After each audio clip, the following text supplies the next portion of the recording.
नमस्कार बच्चों। अध्याय 1 एनसीईआरटी का जो पाठ्यक्रम था उसके अकॉर्डिंग हमारा जो पहला चैप्टर है संख्या पद्धति, नंबर सिस्टम, यहां लिख भी देते हैं हम, एनसीईआरटी सिलेबस पे बेस्ड। इसमें ध्यान रखिए बच्चों, पिछली जो क्लास हमारी 1 जुलाई को हुई थी उसमें हम नंबर लाइन पे स्थित संख्याओं को हमने समझाया था, लेकिन अगर कोई बच्चे उस दिन एब्सेंट हो तो हम उनकी जानकारी के लिए बता दें, क्योंकि आज हम एक्सरसाइज में भी चलेंगे। 3 जुलाई को हम एक बार पहली एक्सरसाइज जो बहुत आसान है 1.1 उसको लेंगे।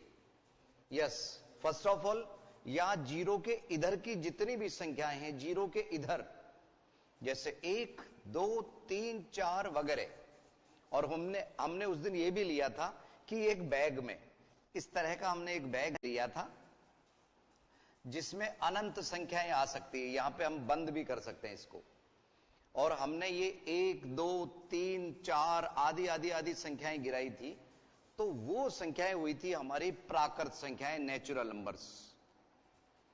ठीक है, नेचुरल नंबर का संकेत n है, n ध्यान रखिए। और इसमें जब हम यहां 1, 2, 3 और ये डॉट डॉट डॉट डॉट का मतलब है अनंत तक की संख्याएं, लेकिन जैसे ही हमने इसमें शून्य गिराया, शून्य गिराते ही इसके अंदर वो जो संख्याएं इसके अंदर होगी इस बैग में जिसमें अनंत संख्याएं आ सकती है, उनका नाम हो गया होल नंबर्स, पूर्ण संख्याएं, और उसका संकेत है W। फिर इधर की तरफ हमने देखा कि शून्य से कम वाली जो संख्याएं, बच्चों ध्यान रखना, शून्य के इधर की तरफ जाते हैं तो वो संख्याएं बड़ी होती जाती हैं धनात्मक संख्याएं होने की वजह से, और इधर जैसे जैसे हम जाते हैं वो ऋणात्मक संख्याएं होने से माइनस में यानी कि कम होती जाती है। तो अब नेगेटिव अंक और इसमें आ गए, -1, -2, -3 आदि आदि।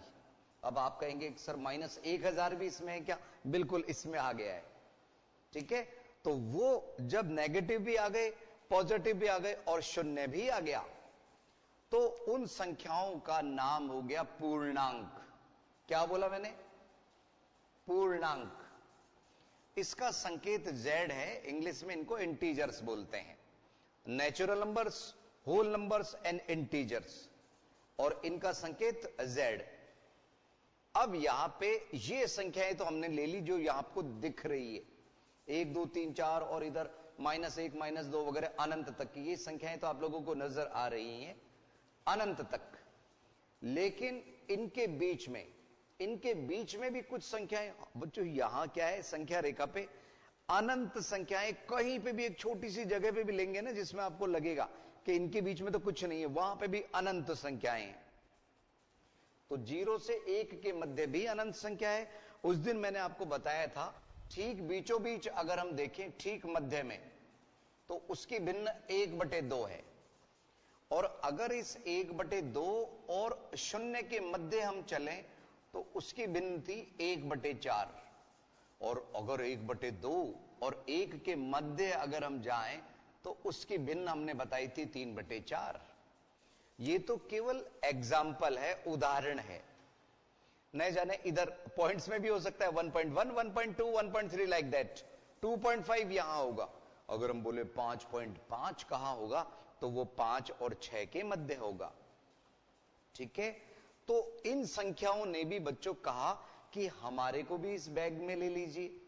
तो यानी भिन्न और दशमलव वाली संख्याओं को भी हमने खुश करने के लिए, आइए इस बैग में आपका स्वागत है करके इसमें ले लिया।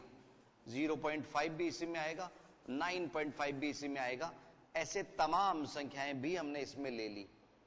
तो अब ये जो बैग में संख्याओं की तादाद बढ़ती जा रही है, उनका नाम हो गया परिमेय संख्याएं, रैशनल नंबर्स, परिमेय संख्याएं, और इसका संकेत है Q। परिमेय संख्याओं का संकेत Q। अब बात उठी कि ऐसा क्या परिभाषा बने किसकी? रैशनल नंबर की, परिमेय संख्याओं की, कि उसमें ये भी आ जाए, ये भी आ जाए, ये भी आ जाए, और ये दशमलव भिन्न वाली ये जो सभी संख्याएं हैं ना, ये भी आ जाए। तो इसके लिए गणितज्ञों ने क्या किया कि यदि किसी संख्या को P बटे Q के रूप में लिख सकते हैं, P बटे Q, ये को प्राइम नंबर्स हैं P और Q, से अभाज्य संख्या, यानी कि कटने पिटने के बाद में अगर 15 बटे 20 है, 15 बटे 20 है तो वो कटते हैं किससे? 5 से। ठीक है, अगर 15 बटे 20 है, 5 से कटा 3 बार और ये 4 बार, तो ये को प्राइम नंबर कहलाएंगे कि अब नहीं कट रही ये। ठीक है, ये ध्यान रखिए, P अपॉन Q। तो क्या परिभाषा बनी कि यदि किसी संख्या को P बटे Q यानी P अपॉन Q की फॉर्म में लिख सकते हैं तो वे परिमेय संख्याएं कहलाएगी। याद रखना, अपरिमेय को P बटे Q की फॉर्म में नहीं लिख सकते। और यहां Q है ना, Q बटे में कभी भी शून्य नहीं होना चाहिए, जीरो के इक्वल नहीं होना चाहिए। Q is not equal to zero. ठीक है, ध्यान रखिए। अब अगर हम आपसे पूछें कि शून्य क्या परिमेय है? बिल्कुल है। शून्य क्या पूर्णांक है? बिल्कुल है। शून्य क्या पूर्ण संख्या है? बिल्कुल है। शून्य क्या प्राकृत संख्या है? नो, नहीं है। शून्य प्राकृत संख्या नहीं है, क्योंकि प्राकृत संख्या स्टार्ट होती है 1 से। तो ऐसे अगर मैं बोलूं -1, -7 लिख दिया, चलो -1 की जगह -7, और थोड़ा सा इसको क्लियर कर देते हैं, -7 क्या परिमेय है? बिल्कुल है। क्या पूर्णांक है? बिल्कुल है। क्या पूर्ण संख्या है? नो नो नो, क्योंकि उसमें 0 से लेके इधर मैं लिख देता हूं बच्चों, ये 1 2 3 इस तरह की संख्याएं थी। यहां 0 1 2 से अनंत तक ऐसी संख्याएं थी। और पूर्णांक में नेगेटिव भी था, पॉजिटिव भी था, शून्य भी था। यानी -3 -2 -1 0 1 2 3 ये पूर्णांक के एग्जाम्पल थे। इधर भी डॉट डॉट और इधर भी डॉट डॉट। परिमेय संख्याओं की परिभाषा में ये सभी कैसे लें? इसलिए ये आया कि यदि किसी संख्या को P बटे Q की फॉर्म में लिख सकते हैं, न्यूमिनेटर डिवाइडेड बाय डिनोमिनेटर, अंश और हर के रूप में, चाहे जैसे 5 है 5, तो हम उसको 5 बटे 1 लिख सकते हैं, 5 बटे 1। ध्यान रखिए। तो ये रही परिमेय की संख्या की बात। और इसमें एक शांत दशमलव और अशांत आवर्ती दशमलव और अशांत अनावर्ती दशमलव, उसके बारे में जब एक्सरसाइज में कुछ जिक्र होगा हम विस्तार से और समझा देंगे आपको। ठीक है, तो ये ध्यान रखिए। अब अपरिमेय संख्या की बात आई कि संख्या रेखा पे कुछ इस तरह की भी संख्याएं थी, जैसे 1.5 से जस्ट नीचे एक √2 की संख्या थी, और इधर इस जगह पे √3 की संख्या थी, और इधर कहीं पे √5 की संख्या थी, ये वर्गमूल। ठीक है, इनके जो मान थे वो अभी तक इसमें नहीं आए थे। कारण क्या है बच्चों? ये वर्गमूल 2 अगर किसी कैलकुलेटर पे कैलकुलेट करें ना, तो जितनी बड़ी उसकी स्क्रीन होती है वो भरी हुई आती है।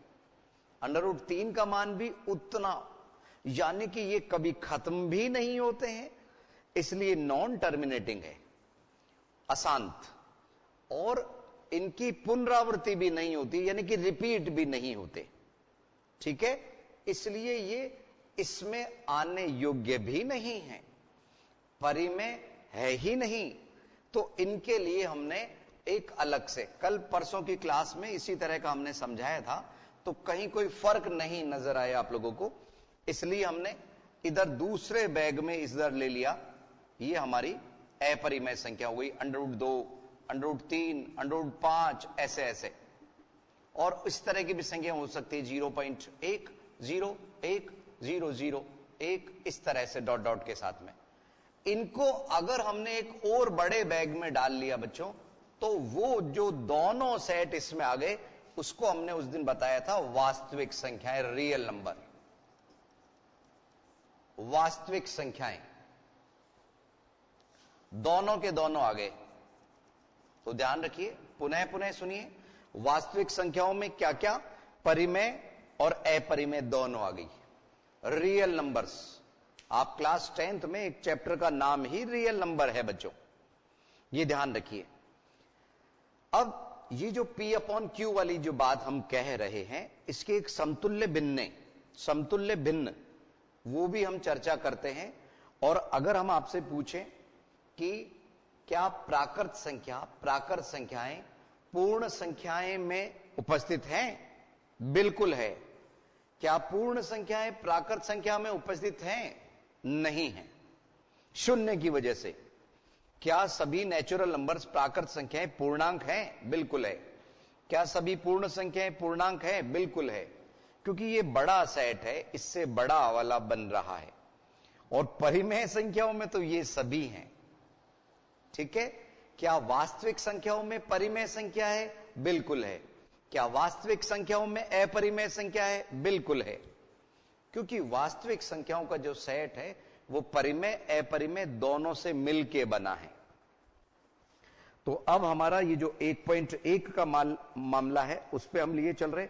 इससे पहले तुल्य भिन्न या तुल्य परिमेय संख्याओं के बारे में समझ लीजिए। यस, देखिए, क्योंकि वो भी एक्सरसाइज में आएगी। शुरुआती दौर में हम नहीं चाहते गणित आपको किसी भी सूरत में मुश्किल लगे, ठीक है। गणित को हम आसान बना के समझाना चाहते हैं बच्चों, ध्यान दीजिए। यस, आप लोगों को पेज नंबर 3 पे ही मिल रहा है तुल्य परिमेय संख्याएं।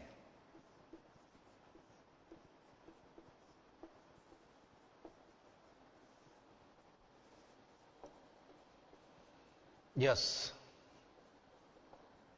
तुल्य परिमेय संख्याएं या भिन्न भी बोल सकते हैं, भिन्न ब्रैकेट में लिखा हुआ है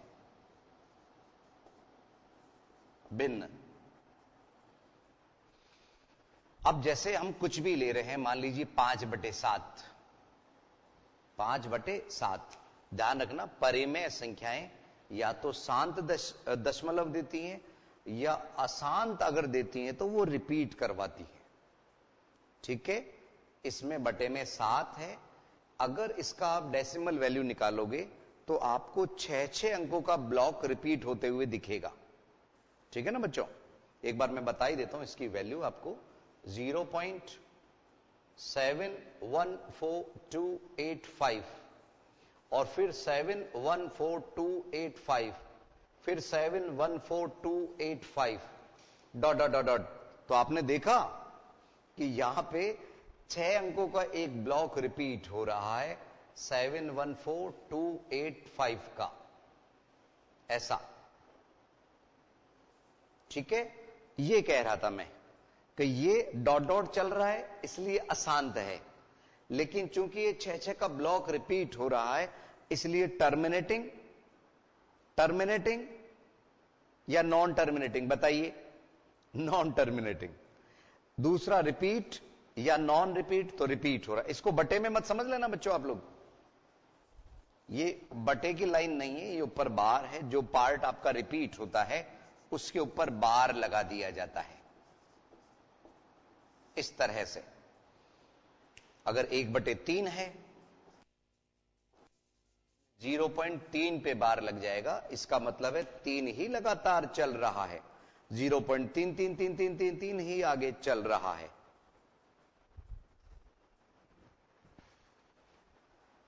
यस बच्चों, तो ये बात आपको समझ आ गई होगी। अब हम बात कर रहे थे समतुल्य भिन्न की, समतुल्य परिमेय संख्याएं।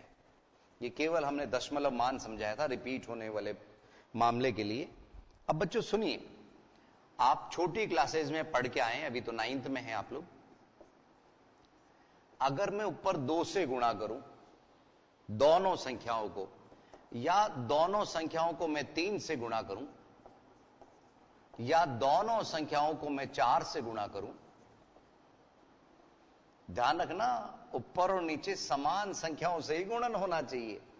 और इसी तरह से अगर हम आगे बढ़ाते जा रहे हैं तो ये सभी 5/7 के समतुल्य हैं। 10/14 और इधर हो गया 15/21 और यहां हो गया 20/28। और इसी तरह से समतुल्य भिन्न हम और बना सकते हैं। अगर हम इनको कट करेंगे, 2 से कट हो रहा है 5/7 पे आएगा, 3 से कट हो रहा है 5/7 पे आएगा, 4 से कट होके 5/7 पे आ रहा है। क्यों? क्योंकि मूल रूप से यही इसकी भिन्न है और ये उसके गुणज हो गए, ये सभी समतुल्य भिन्न कहलाती हैं। तो आपकी जो 1.1 एक्सरसाइज है उसमें कुछ सवाल इस तरह के हैं, ध्यान दीजिए कि बीच की 5 परिमेय संख्याएं या 6 परिमेय संख्याएं आप लोगों को लेनी है। आज 3 जुलाई है और शुरुआत में ही हम एक्सरसाइज को आगे बढ़ा रहे हैं बच्चों। 1.1 जो एक्सरसाइज है उसको हम ले रहे हैं। आपको कहीं पे भी कोई तकलीफ हो आप पूछ सकते हैं। समतुल्य परिमेय संख्या यानी कि समतुल्य भिन्न, 5/7 हमने एग्जांपल लिया था। चलिए एक्सरसाइज तो अभी हम ले रहे हैं। आप एक काम कीजिए बच्चों, कोई से भी एक भिन्न में दे रहा हूं 3/4, जल्दी से इसके समतुल्य भिन्न लिखिए 3/4 की।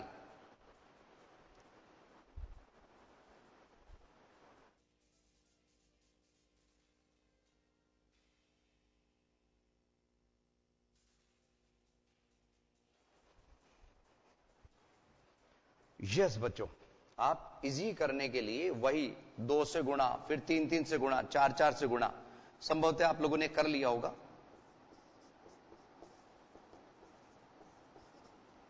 गुणा 3 गुणा 3, 3/4 गुणा 4 गुणा 4 बराबर, इस तरह से। तो यहां ये 3/4 बराबर हो गया 6/8 बराबर हो गया 9/12 बराबर हो गया 12/16। बच्चों अगर यही 4 से 4, एक तरह से 4 इसको कट कर रहा है, 3 इसको कट कर रहा है, 2 इसको कट कर रहा है, आएंगे सभी 3/4 के, तो ये कहलाती है समतुल्य परिमेय संख्याएं। ठीक है, किसी भी संख्या के समतुल्य परिमेय संख्याएं हम ज्ञात कर सकते हैं। और आज से ही हम 1.1 जो एक्सरसाइज है उसको लिए चल रहे हैं, आसान बनाते हुए। ठीक है ना बच्चों? तो इसके आगे जो एक्सरसाइज 1.1 हमारा टारगेट है वो लेते हैं हम 1-2 मिनट के अंतराल के बाद।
एक बार पुनः स्वागत है आईसीटी की लाइव क्लासेस में, लेके हाजिर हैं हम प्रश्नवाली 1.1।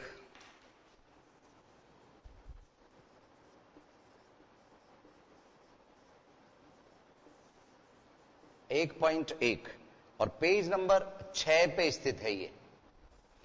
सवाल नंबर 1 हमें कहा गया है कि क्या 0 एक परिमेय संख्या है। मैंने आपसे बोला था बच्चों 0 परिमेय संख्या है। क्या 0 एक परिमेय संख्या है?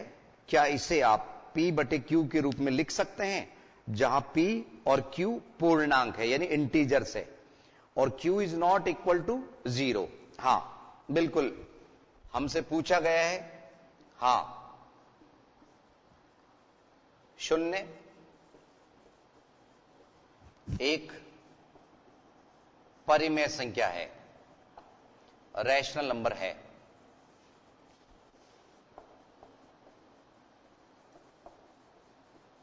बिल्कुल, और इसको शून्य को 0/1 या 0/2 या 0/3 कुछ भी लिखा जा सकता है। शून्य ऐतराज नहीं करता क्योंकि वो शून्य ही है।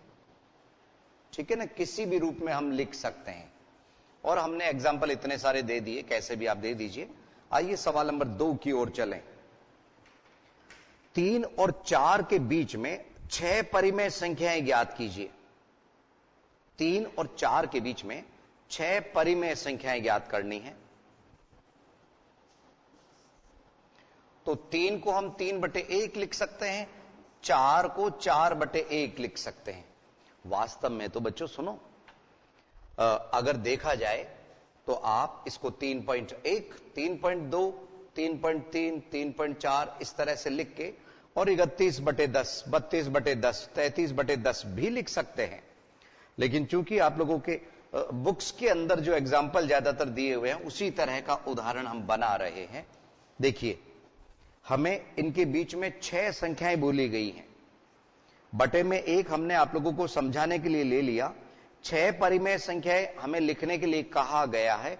तो 6 से बड़ा अंक 7, 8, 9, 10, 11 कुछ भी इसके समतुल्य भिन्न में बना लेंगे हम। यानी यहां 7 से गुणा किया, यहां पे भी 7 से गुणा किया। 4 × 7, 1 × 7, तो ये एक तरह से रहा 21/7 और ये रहा 28/7। अब इनके मध्य में बटे में तो 7 चलता रहेगा, वो 6 संख्याएं आप लोगों को मिल जाएगी 21 और 28 के बीच में। बटे में सभी के साथ लिखना पड़ेगा बच्चों। तो यहां पे और इनके मध्य अनंत संख्याएं आ रही है। आप कुछ भी लिख सकते हैं। अगर यहां पे 8, 8 से गुणा कर देते, 9, 9 से कर देते या 10, 10 से कर देते, 10 से अगर आप कर देते तो ये 30/10 होता, ये 40/10 होता। और अभी मैंने जो एग्जाम्पल दिए थे 31/10, 32/10 वो बन जाते, तो वो भी सही है। यहां 22/7, 23/7, 24/7, 25/7, 26/7 और 27/7, ये इसकी मध्य की 6 संख्याएं हो गई जो 3 व 4 के मध्य है। परिमेय संख्या हमारे को बोला गया है। एक बार पुनः हम बता दें, आंसर शीट से मिले ये उत्तर जरूरी नहीं है, क्योंकि ये अनंत संख्याओं में से कुछ संख्याएं ली गई है। तो ये 6 परिमेय संख्याएं हो गई यहां पे जो हमसे कहा गया था। 6 परिमेय संख्याएं। यस, अब हम आगे चलते हैं सवाल नंबर 3 की ओर। सवाल नंबर 3 में 3/5 और 4/5 के बीच 5 परिमेय संख्याएं ज्ञात करनी है। कितने बच्चों? 5। यस, तो 5 संख्याएं चाहिए, तो 5 से बड़ी 6 से हम ऊपर नीचे गुणा कर देंगे। बच्चों कभी कभी क्या होता है, बटे में यहां दिख रहा है ना, यहां पे तो 1-1 बराबर था, यहां 5-5 बराबर है। कभी हमें बराबर नहीं मिलता है, तो एलसीएम लेके बराबर करेंगे, फिर आगे की कार्रवाई होगी। यहां किस्मत से हमारे को बराबर ही मिल रहे हैं 5-5, और संख्या भी हमारे को बीच में 5 ही लेके आनी है। तो हम 6 से 5 से बड़ी संख्या 6, उससे अंश और हर को गुणा कर देते हैं। गुणा 6 गुणा 6, 4/5 गुणा 6 गुणा 6, तो ये हुआ 21/30, ये हुआ 24/30। बस जैसे यहां लिखा ऐसे यहां लिख देंगे। कुछ गलत है क्या बच्चों? यस, 6 × 18, 21 नहीं तो 5 संख्याएं मिलेगी ही नहीं। ये जिसने भी हमारा ध्यान इधर दिलवाया, बहुत अच्छी बात है बच्चों। 6 × 18, 6 × 4 = 24। Come on. तो इनके मध्य की जो संख्याएं हैं 19, ध्यान रखना बटे में 30 ही लिखना होगा। 21/30, 22/30 और 23/30। बाद में जो कट रही है उनको हम कट कर सकते हैं, जैसे ये 2/3 दे रहा है, यहां 3 के पहाड़े से कट रहा है, 2 के पहाड़े से कट रहा है, ये नहीं कटेगा। कैसे पता? क्योंकि यहां प्राइम नंबर आ गया, एक अभाज्य संख्या आ गई, यहां पे एक अभाज्य संख्या आ गई, कटेगा तो 23 से ही कटेगा, कटेगा तो 19 से ही कटेगा। ठीक है, तो आप उनको सिंप्लीफाई भी कर सकते हो, आसान भी बना सकते हो। समझ लीजिए एक बार, सवाल नंबर 2 और 3 कीमती सवाल है एग्जाम की दृष्टि से। अब हम थोड़ा सा आंसर शीट से भी मिला ले बच्चों कि आंसर शीट में क्या दिया हुआ है, जिससे हमारे नन्हे मुन्ने बच्चों को कहीं तकलीफ नहीं आए। पहले में जीरो, शून्य एक परिमेय संख्या के लिए कहा गया और 0/1, 0/2, 0/3 आदि ही उन्होंने बोला है। क्यू को ऋणपूर्ण भी माना जा सकता है। सवाल नंबर 2 के लिए इन्होंने यही 22/7, 23/7 यही चीज, संयोग की बात है कि वही ऊपर नीचे गुणा किया है और यहां इन्होंने बच्चों 10 से गुणा कर दिया। एग्जाम मतलब अगर आप पीछे आंसर शीट पे जाओगे तो इन्होंने यहां 30/50 और यहां 40/50 ले लिया, 10-10 से गुणा कर दिया। मैंने आपको कहा था कि हमें 5 संख्याएं चाहिए, तो 5 से बड़ा कोई भी अंक हम ले सकते हैं। हमने 6 लिया था, कितना? 6। तो उससे हमारे को 18/30 और 24/30 मिला। कितना कितना मिला बच्चों? 18/30 और 24/30। इससे हमने ये ले लिए मध्य की 5 संख्याएं। लेकिन आंसर शीट में आप देखोगे कि उन्होंने 10-10 से गुणा कर दिया। बच्चों अगर आप चाहो तो 100 से भी गुणा कर सकते हो, 1000 से भी गुणा कर सकते हो, और उसके मध्य आपको बहुत सारी संख्याएं मिल जाएंगी। आप अपनी इच्छा से कोई से भी छांट सकते हैं। लेकिन हमारे को कॉपी चेक करने में जरूर दिमाग लगाना पड़ेगा कि इस बच्चे ने किससे गुणा कर दिया। यस बच्चों, अब सवाल नंबर 4 हम ले रहे हैं, वही 1.1 पेज नंबर 6 पे। देखिएगा जरा, केवल हमारे को यह बताना है कि क्या यह कथन सत्य है या असत्य है। सवाल नंबर 4 में कहा गया है नीचे दिए गए कथन सत्य है या असत्य, कारण के साथ अपने उत्तर भी दीजिए। तो यहां हमारे पास में जो इधर जगह है, यस, उसी का इस्तेमाल हम कर रहे हैं सवाल नंबर 4 के लिए। इसका फर्स्ट पार्ट हमारे को कहा गया है प्रत्येक प्राकृत संख्या एक पूर्ण संख्या होती है। ये अभी आज की क्लास में मैंने आपको बताया था। हां, प्रत्येक प्राकृत संख्या, क्योंकि 1, 2, 3, 4 से अनंत तक वो सभी पूर्ण संख्याओं में है। यस, ये कथन सही है, सत्य है। ठीक है, कारण क्योंकि प्रत्येक सदस्य प्राकृत संख्या का 1, 2, 3, 4, 5, 6 वगैरह अनंत तक वो किसमें? पूर्ण संख्या में उपस्थित है। अब इन्होंने बोला है प्रत्येक पूर्णांक एक पूर्ण संख्या होती है। प्रत्येक पूर्णांक एक पूर्ण संख्या होती है। अरे नहीं ना बाबा, असत्य है।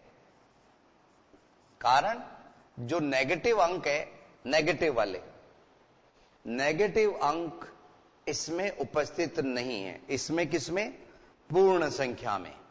-1, -2, -3 वगैरह जैसी संख्याएं हैं वो पूर्ण संख्या में उपस्थित नहीं है, इसलिए यह कथन असत्य है। अब अगला जो कथन है, कथन नंबर 3। यस, थर्ड स्टेटमेंट क्या है? ध्यान दीजिए। तो आज हमारा टारगेट 1.1 एक्सरसाइज का है और अच्छी तरह से आपको समझ आ जाए उसी हिसाब से हम चल रहे हैं। चौथे का थर्ड पार्ट, प्रत्येक परिमेय संख्या एक पूर्ण संख्या होती है। प्रत्येक परिमेय संख्या एक पूर्ण संख्या होती है। यह भी कथन असत्य है, क्योंकि जब पूर्णांक ही असत्य था तो परिमेय संख्या का तो और बड़ा पार्ट आ गया बच्चों। नेगेटिव के साथ में भिन्न वाली संख्याएं या डेसिमल वाली संख्याएं वो कहां उपस्थित है। आइए आंसर शीट से हम मिलाएं। और बच्चों ये आंसर शीट से मिलाने की आदत आप बना लीजिए। यस, पहला सत्य है, दूसरा असत्य है और तीसरा भी असत्य है आंसर शीट में। क्या कहा गया है एक बार हम बोल के बता देते हैं आपको आंसर शीट में। फर्स्ट पार्ट के लिए कहा गया है सत्य है क्योंकि पूर्ण संख्याओं के संग्रह में सभी प्राकृत संख्याएं होती हैं। सेकंड का स्टेटमेंट है असत्य है, उदाहरण के लिए -2 एक पूर्ण संख्या नहीं है। आपको बोला था मैंने नेगेटिव अंक उसमें नहीं है। और ऐसे ही यह असत्य क्यों है? क्योंकि उदाहरण के लिए 1/2 परिमेय संख्या है परंतु पूर्ण संख्या नहीं है। यानी आप कोई से भी 1-2 एग्जाम्पल ले सकते हैं, ठीक है। ध्यान रखना परिमेय संख्या में 1/2 लिया इन्होंने, आप -7 भी ले सकते हैं क्योंकि वो बात कह रहा है पूर्ण संख्या की। पूर्ण में नेगेटिव भी नहीं आते, भिन्न भी नहीं आते, ठीक है ना बच्चों। ये सभी ध्यान रखिएगा आप लोग। तो कहीं आज की बस ये 4 ही सवाल थे बच्चों। आप ये नहीं सोचना, आप लोग जल्दी से अपने अपने पाठ्य पुस्तक ले लीजिए। आप लोगों की लाइब्रेरी में संभवतः आ गई होगी, एनसीईआरटी की नई पाठ्यक्रम की बुक्स आ गई होंगी, आप जल्दी से जल्दी उन्हें ले लीजिए। तो ये सवाल नंबर 4 तक इस 1.1 एक्सरसाइज में थे, जो आज हमने जुलाई के शुरुआती दौर में ही ले लिया। सवाल नंबर 3 में, सवाल नंबर 2 में समतुल्य भिन्नें पूछी थी, और सवाल नंबर 4 में सत्य और असत्य पूछा था। सवाल नंबर 1 में पूछा था क्या शून्य परिमेय संख्या है या नहीं है, और है तो कारण दीजिए। तो संभवतः चारों सवाल आप लोगों को अच्छी तरह से समझ आ गए होंगे। आज के लिए इतना ही बच्चों, अगली क्लास में कुछ नया लेके हम फिर हाजिर होंगे। नमस्कार।